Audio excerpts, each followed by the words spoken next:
नमस्कार प्रेक्षकांनो, या मालिकेच्या आजच्या जबरदस्त भागामध्ये आपलं स्वागत आहे. आणि त्यामध्ये आता आदिराने मंदाकिनीला शिक्षा दिलेली असते आणि आदिरा म्हणते की आई, आता तुम्ही रूमच्या त्या टोकापासून तर या टोकापर्यंत एका पायावरती चालायचं. आणि तेवढ्यात आता मंदाकिनी ही आदिराकडे बघते, तर आदिरा म्हणते बघताय काय, करा सुरुवात. तर लगेच आता मंदाकिनी म्हणते की कुठे तिथपर्यंत ना, तर आदिरा म्हणते हो. आणि सगळेजण आता मंदाकिनीला बघतात, तर एका पायाने उड्या मारत मंदाकिनी आता रूमच्या दुसऱ्या टोकाला जाऊ लागते. आणि तेवढ्यात आता इकडे मलिका आणि समर हे दरवाज्यात येतात आणि मलिका समर आता मंदाकिनीचा तो प्रकार बघतात. ते सगळं बघून आता समर म्हणतो काय चाललंय हे सगळं. तर स्वानंदी, आदिरा, रोहन सगळेजण आता समरकडे बघतात. आणि समरकडे बघत आता स्वानंदी विचार करते की राजवाडे इकडे कसे आले आणि त्यांना आदिरा बद्दल कळलं तरी कसं. आणि आदिरासुद्धा तोच विचार करते की पिंट्या दादाला कसं कळलं. आणि इकडे आता स्वानंदी म्हणते राजवाडे तुम्ही. तर इकडे मंदाकिनी विचार करते की ह्या व्याहीनबाईंनी तर डायरेक्ट जावई बापूंना इथे आणलंय. आणि मंदाकिनी म्हणते आता माझं काहीच खरं नाही आहे, असा विचार आता मंदाकिनी करते. आता इकडे आनंद हा निकिताला घेऊन रस्त्याने जात असतो आणि गप्पा मारत आनंद म्हणतो निकिता, अगं ती किमया भारतात येते म्हणी. आठवतच आता निकिता म्हणते ती किमया चिटणीस. तर आनंद म्हणतो हो. निकिता म्हणते कशाला. आणि आनंद म्हणतो की मला एवढं नाही माहिती, पण ती भारतात येते एवढंच मला कळलंय. आणि निकिता म्हणते आत्ता माझ्या लक्षात आलं, स्वानंदी आपल्या कॉलेजबद्दल एवढं खोदू का विचारत होती. आणि निकिता म्हणते की मला ती सकाळीच विचारत होती तुमचे कोणच जुने मित्रमैत्रिणी होत्या का, समरची कोणी मैत्रीण होती का. विचार करत निकिता म्हणते मला वाटतं ना स्वानंदीला अशी अर्धवट माहिती मिळाली असेल म्हणून ती मला विचारत होती. निकिता म्हणते की किंवा ती स्वतःला जेलस फील करत असेल. आनंद म्हणतो तेही बरोबर आहे. आणि इकडे निकिता म्हणते की किमयाला समर खूप आवडत होता, पण आनंद म्हणतो की तिला माहिती आहे ना समरचं लग्न झालंय. निकिता म्हणते काय माहिती, पण आता किमयाला कळेल ना की समरचं लग्न झालंय म्हणून. आणि हेही कळेल की समरला अगदी परफेक्ट बायको मिळाली म्हणून.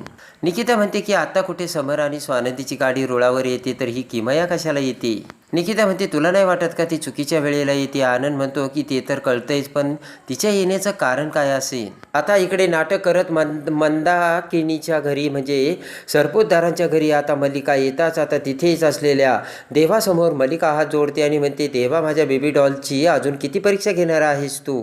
आणि आता मल्लिकाचे बोलणे इकडे समरला आठवते, तर समर म्हणतो काकू तू शांत हो. आणि इकडे आता समर आदिराला म्हणतो आदिरा खूप दुखतंय का रे. तर आदिरा म्हणते पिंट्या दादा थोडं दुखतंय. आता समर म्हणतो नक्की सांग बरं हे झालं तरी कसं. समर म्हणतो कालपर्यंत तर तू अगदी ठीक होती, मग तुझा पाय अचानक फ्रॅक्चर कसा झाला. आता आदिरा तर तमम करू लागते. तर तेवढ्या स्वानंदी म्हणते की राजवाडे ते ना. तर लगेच आता समर स्वानंदीला हात करत तिचे बोलणे थांबवतो. आता पुन्हा समर आदिराला म्हणतो आदिरा हे कशामुळे झालं आणि कुणामुळे झालंय.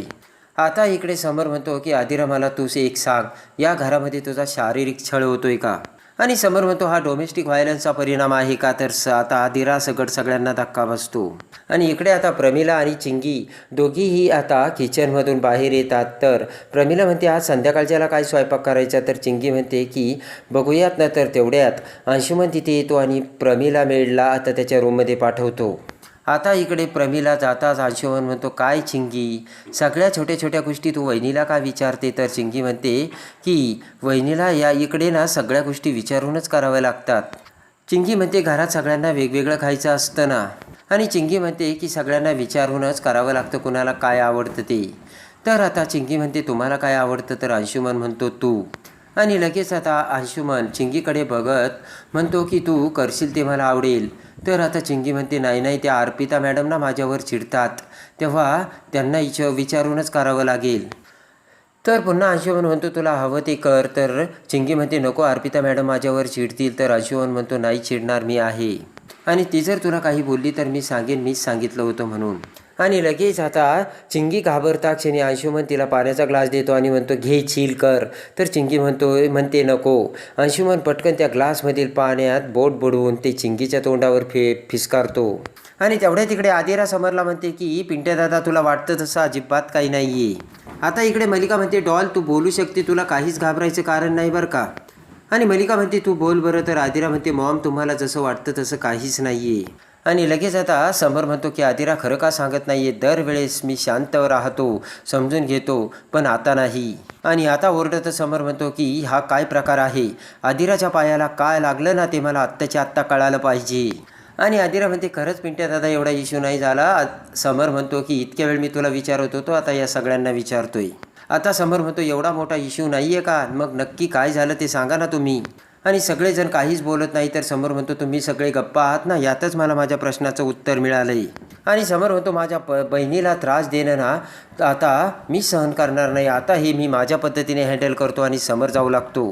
समर उठून लगेच आता मोबाईल काढतो आणि लगेच आता समर कमिशनरला फोन करत म्हणतो की कमिशनर साहेब, माझ्या बहिणीला सासरी डोमेस्टिक व्हायलन्सचा प्रकार सहन करावा लागतोय आणि या संदर्भात मला तुमच्याकडे तक्रार करायची असे आता समर सांगतो. आणि समर म्हणतो मी लगेच पत्ता शेअर करतो, तुमच्या टीमला पाठवून द्या. सो आनंदी म्हणते की राजवाडे तुम्ही ऐका ना आणि जरा शांत व्हा. तर आता समर म्हणतो अजून काय ऐकायचं, इतके दिवस मी शांतच होतो ना.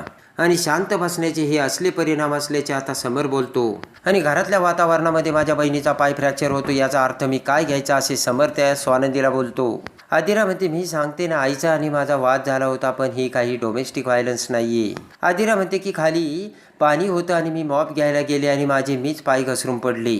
आदिरा म्हणते प्लीज तू याचा मोठा इश्यू करू नकोस. आदिरा म्हणते तेव्हा याचा फार काही इश्यू करू नको, मला फार काही मोठी दुखापत नाही झाली.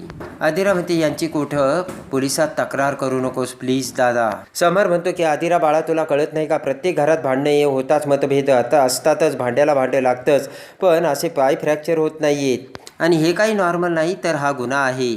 आणि आता आदिरा म्हणते माझी आणि आईची भांडणं होतात, पण ती मिटवलीसुद्धा जातात पिंट्या दादा, तेव्हा असं काहीच नाही आहे. आदिरा म्हणते की तेव्हा पोलिसांना सांग पिंट्या दादा येऊ नका म्हणून.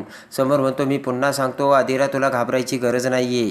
आदिरा म्हणते पिंट्या दादा घरातल्या सगळ्या गोष्टी घरातच सॉल्व केल्या पाहिजे, त्या बाहेर येता कामा नये. तर समर त्या सगळ्यांकडे बघतो. पुन्हा समोर म्हणतो आर यू शुअर आदिरा, मला काळजी वाटते बरं का. तर आदिरा म्हणते खरंच शुअर पिंट्या दादा, असं काहीच नाही आहे. तर पुन्हा आता समोर मोबाईल काढून इन्स्पेक्टरला कॉल करतो आणि समर पोलिसांना आता येऊ नका असे सांगतो. पुन्हा आता समर त्या सगळ्यांना म्हणतो पोलीस येत नाही येत याचा अर्थ प्रकरण संपलं असे तुम्ही समजू नका. आणि समर म्हणतो आदिराच्या केसाला जरी धक्का लागला तर गाठ माझ्याशी आहे, लक्षात ठेवा. समर म्हणतो तुम्ही घरचे असाल किंवा बाहेरचे, मी हे सहन करणार नाही. समर आदिराला म्हणतो झिपरे तू जरी सांभाळून, केवढी गडबड करते, बघितलं ना काय झालं. समर म्हणतो तुला चांगलं माहिती आहे, तुला काही झालेलं मला सहन होत नाही. आदिरा म्हणते माहिती आहे पिंट्या दादा, पण आता मी काळजी घेईल. आणि मलिका म्हणते काही दिवस बेबी डॉल तू आपल्या घरी येतेस का, तिथे तू लवकर बरी होशील आणि सगळे आम्ही आहोत काळजी घ्यायला आणि तिथे तुला कशाचीच कमतरता भासणार नाही. आणि मलिका म्हणते इथे सगळी तुझी कोण घेणार काळजी. तर समर म्हणतो यायचं का. आदिरा म्हणते नो पिंट्या दादा मी ओके आहे.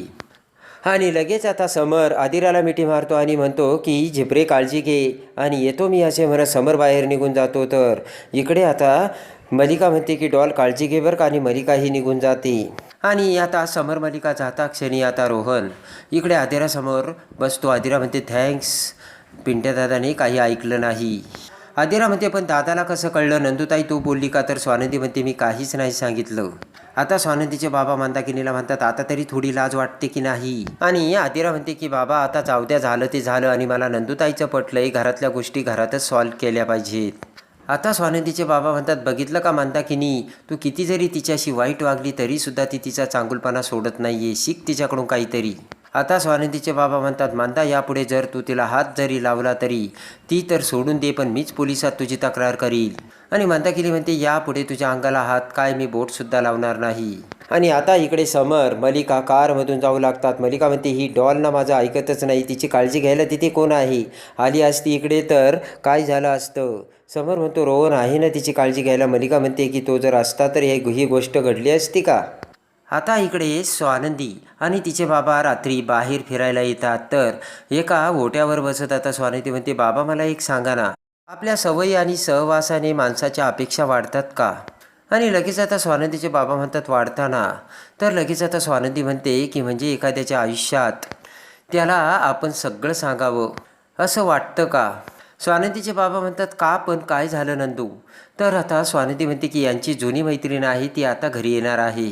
स्वानंदी म्हणते की माहीत नाही ती ॲक्च्युली मैत्रीणच होती की त्यापेक्षा जास्त होती. आणि स्वानंदी म्हणते मला कळलं की लग्न व्हावं इतपत ते एकमेकांच्या जवळ होते. तेव्हा आता विचार करत स्वानंदीचे बाबा म्हणतात, नंदू तुला संशय वगैरे येतो का? स्वानंदी म्हणते, नाही बाबा तसं नाही आहे. आता स्वानंदी म्हणते की मला माहीत नाही मला संशय येतो की नाही. तर स्वानंदीचे बाबा म्हणतात, तुला जर संशय येत नसेल तर ते चांगलं आहे, कारण माणुसकीच्या प्रत्येक आयुष्याच्या टप्प्यावर माणसाला माणसाची साथ हवी असते. आणि स्वानंदीचे बाबा म्हणतात, असेलही कदाचित ते जवळ, पण त्यांचं लग्न झालं नाही हेच सत्य आहे ना. स्वानंदीचे बाबा म्हणतात, त्यावेळेस त्यांना लग्न करावंसं वाटलं नाही, यालासुद्धा काहीतरी कारण असेल नंदू. स्वानंदीचे बाबा म्हणतात, नंदू तुझं लग्न कोणत्या परिस्थितीत झालं आहे तुला माहिती आहे ना. तर आता स्वानंदी म्हणते की माहिती आहे, म्हणून तर भीती वाटते, कदाचित मी त्यांच्या प्रेमाच्या आड आले असेल तर. स्वानंदीचे बाबा म्हणतात, नंदू त्यांना जर लग्न करायचं असतं तर त्यांना कोण अडवणार होतं. आता स्वानंदीचे बाबा म्हणतात, नंदू संशय ही वाळवी असते आणि आता तुझं लग्न झालं एवढं तू लक्षात ठेव. आता इकडे मंदाकिनी मल्लिकाला कॉल करते आणि म्हणते की मल्लिकाताई, आहो तुम्ही काय केलं? मी ती पोरगी केस संबंधी बोलते म्हणून तुम्हाला कॉल केला आणि तुम्ही काय मार्ग काढला हा असा, आणि लगेच तुम्ही जावई बापूंना माझ्या घरी घेऊन आलात. मंदाकिनी म्हणते की याचा अर्थ मला जेलमध्येच टाकल्यासारखं झालं ना. मल्लिका म्हणते, काय करणार, तू जर ऐकतच नव्हती तर मग मी काय करणार. मंदाकिनी म्हणते, मग सांगायचं कशाला. मल्लिका म्हणते, तुमच्या घरात जरी पालचूक चुकली तरी आमच्या घरात कळतं. आणि मल्लिका म्हणते, अहो तुमच्या हातात चांगली संधी आली असती, तुम्हाला जेलमधून बाहेर काढलं असतं. मंदाकिनी म्हणते, काय नसतं काढलं तुम्ही. आणि लगेच आता मंदाकिनी म्हणते, तुम्ही दोघीही मायलेकी सारख्याच आहात. मंदाकिनी म्हणते, स्वतः तर काही करायचं नाही, फक्त दुसऱ्याकडून करून घ्यायचं. आणि इकडे आता समर हा बेडरूममध्ये असतो आणि समरला स्वानंदीची आठवण येते. विचार करत समर म्हणतो की त्यांच्याशी बोललं पाहिजे आणि समर मोबाईल घेऊन स्वानंदीला कॉल करतो. तर इकडे स्वानंदीची सुद्धा तीच अवस्था असते आणि ती सुद्धा मोबाईल उचलून आता एकाच वेळी समरला कॉल करते आणि दोघांचा मोबाईल पुन्हा व्यस्त लागतो. आणि पुन्हा आता स्वानंदी कॉल करते तर समर फोन उचलतो आणि स्वानंदी म्हणते, कुठे आहात? तर समर म्हणतो, कुठे असणार आहे, घरी आहे. तर आता स्वानंदी म्हणते, रागावलात ना माझ्यावरती? तर समर म्हणतो, नाही. आणि लगेच आता स्वानंदी म्हणते की काढा घेतलाय का? तर समर म्हणतो, नाही, लक्षात नाही राहिलं. आणि समर म्हणतो, थांबा कोणीतरी आलं. तर समर दरवाजा उघडतो आणि चिंगी काढा घेऊन येते आणि म्हणते, दादा काढा. तर समर म्हणतो, नको आहे मला. चिंगी म्हणते की अहो वहिनी रागावतील, मला घ्या. तर समर म्हणतो, त्यांच्याशीच बोलतो आणि ठेवा तिथे. स्वानंदी ते फोनवर सगळं ऐकते. आणि आता समर म्हणतो, हा काढा कशासाठी? तर लगेच आता स्वानंदी म्हणते, अहो तुमचा घसा खवखव करतो त्यासाठी चांगला आहे. तर लगेच आता समर म्हणतो की मला सवय होईल. तर स्वानंदी म्हणते, मग होऊ द्या ना. तर समर म्हणतो, उद्या आपलं काही मागे पुढे झालं तर स्वानंदी म्हणते, म्हणजे? तर आता समर म्हणतो, बघा ना, हे रोहन आणि आदिराचं हे काय चाललंय. आणि स्वानंदी म्हणते, नंतर काय होणार मला नाही माहिती. तर आता समर म्हणतो, आपण बोललो यावर, जोपर्यंत त्यांचं नातं आहे तोपर्यंत. तर स्वानंदीला धक्का बसतो. स्वानंदी म्हणते, म्हणजे आपल्या नात्याला काहीच अर्थ नाही का? तर समर म्हणतो, मला तसं म्हणायचं नव्हतं. आणि स्वानंदी म्हणते, मग ती मैत्री आणि गुलाब वगैरे काय होतं? तर समर म्हणतो, ती मैत्री होती पण नवरा बायको नाही. आणि स्वानंदी म्हणते, मैत्री अगोदर आपण नवरा बायको झालोय आणि मैत्री आपण गुलाब ठेवून साक्षीने ठेवून समोर ठेवून आता मैत्री केली आणि देवा ब्राह्मणांच्या साक्षीने लग्न केलं. आणि स्वानंदी म्हणते की त्या कशाच लेखी तुमच्या लेखी अर्थ नाही आहे का? आणि स्वानंदीला वाईट वाटतं. स्वानंदीचे डोळे भरून येतात. तर समर ते ओळखतो आणि स्वानंदी आपल्या प्रेमात बुडाली हे आता समरच्या लक्षात येतं. आणि नकळतपणे स्वानंदीने तिची प्रेमाची कबुली आता समरला दिलेली असते आणि समरच्याही ते लक्षात आलेलं असतं. तर आता किमयाला फाट्यावर मारून समर आता स्वानंदीच्या प्रेमाचा स्वीकार कसा करतो? प्रेक्षकांनो, हे बघण्यासाठी आणि या मालिकेच्या डेली अपडेटसाठी आपल्या चॅनलला लाईक करा, सबस्क्राईब करा.